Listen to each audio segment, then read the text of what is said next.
At first I was horrified that that could happen, because you know it always happens to somebody else, it never happens to you. And then I got really angry. Somebody had an iPhone that they had bought on my account, and I was not getting to enjoy that.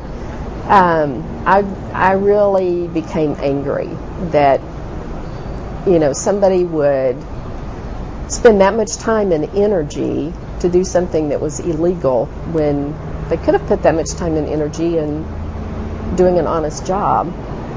So I was pretty angry. I'd taken my dog in to be groomed and had forgotten the checkbook that I usually pay for that service with, so I had to use a different account.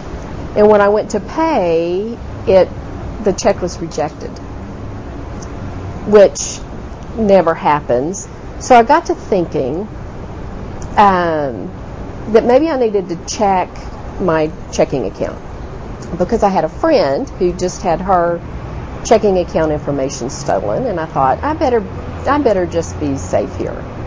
So it was about 4:45. I went home, called the bank, and that's when we discovered that somebody had been writing checks on my account.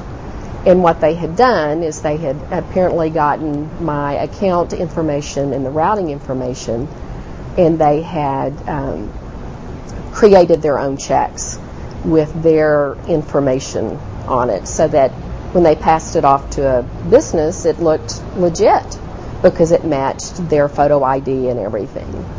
My thought is that it was somebody in Texas that took the information but then sold it to a ring in California, because all of the checks were written in California, in San Diego, in Chula Vista.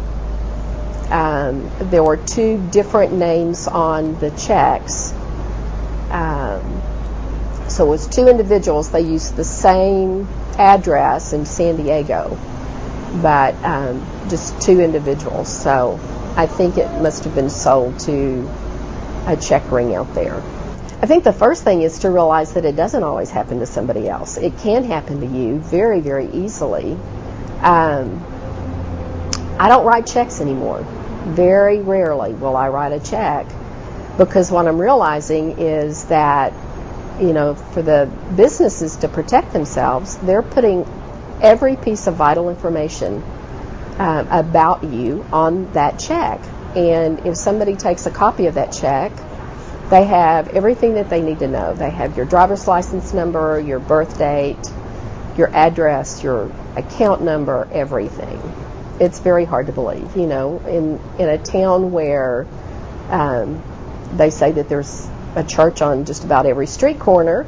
You just think that things like that don't happen, but after visiting with the fraud detective several times through the course of this 9 months, I'm realizing that it's happening more and more often, even in our little small towns. So, you know, you can't feel safe just because you're in a small town and not in a big city like Dallas or Austin, or, you know, someplace in California, because it's going to happen. It can happen anywhere. So